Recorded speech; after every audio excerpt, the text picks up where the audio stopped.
Welcome back to Born to Praise TV channel. We are created to praise and worship God.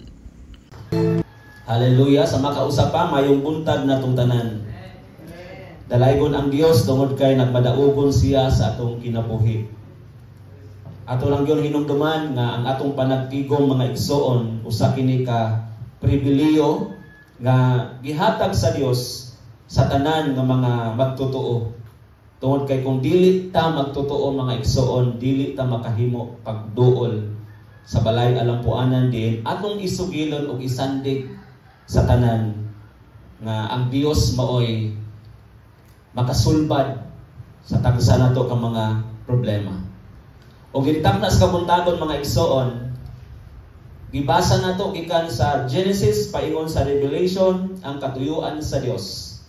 Nga gialaw niya ang tanan nga mga pangitabo dining kalibutana, ipasabot niya ang tanan kung unsay mudangan sa matag kinabuhi.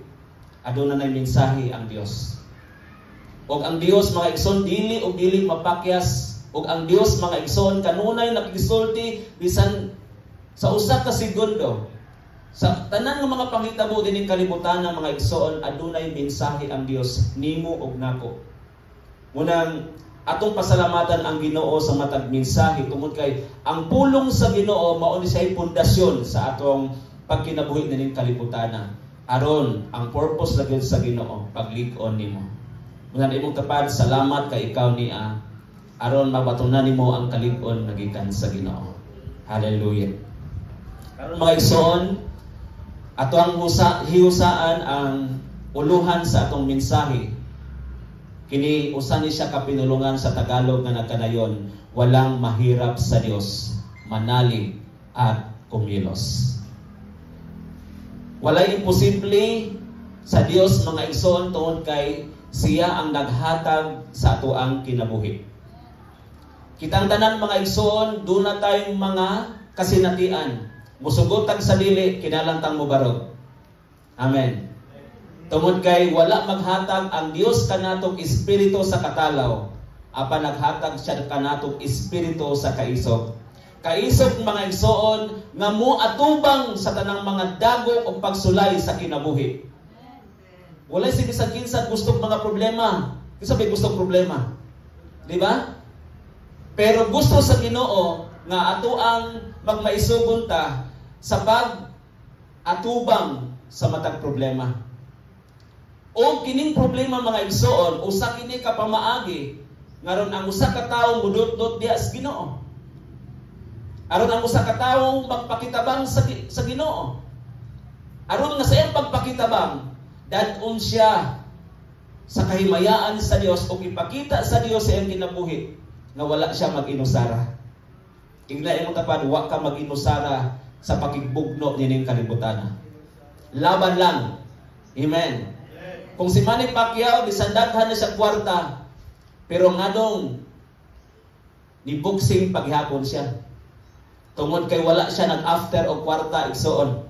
Ang iyang after to maintain his famosity. Aron ma-maintinar niya mga igsoon ang iyang ang iyang titulo. Ingon pud ana, ang atong titulo mga igsoon dili sa mga butang nga atong naangkon. Ang atong titulo dili sa mga butang nga sa atong edukasyon. Maba or taas man tag edukasyon, tingali mo ni ato ang una-una nga titulado ta. Daghan tang propiedad mga igsoon material nga mga butang, pero to tell you, tug-anan ko ikaw kanang tanan ato lagi nang talikdan. Apan gusto ang pulong sa Dios, mismo ang Dios nga kita magmaisugon. Aron nga ang atong titulo mga igsoon dili mawala sa ato. Unsa may imong titulo? Ang imong pagka-Kristohanon. Ang atong pagka-Kristohanon, that means naa na si Kristo sa atong makinabuhi, dapat atong barugan nga di ta musibog ni mutalaw sa mga problema nga atong posibleng salmutan. Kay musugot ang sa dili mga anak sa Ginoo, kanunay ginang gisulay. Kanunay gisulay mga igsoon. Tungod kay ang atong kinabuhi puno sa mga challenges. Mga challenges mga igsoon nga dili nato usahay mahimutan. Labi na sa financial, sa kwarta mga igsoon. Sa atong mga pagbati, kung matandog na ganito mga pagbati mga igsoon, dili na ito makahuna-una nga adoray Dios.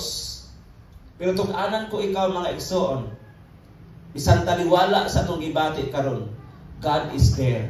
Na ang Dios mga igsoon. Labi na sa atong kumatigbabaw mga igsoon ang atong espirituhanon nga pagkinabuhi sa Dios. Kanang ato ang gisalmutan, kanang atong giatubang.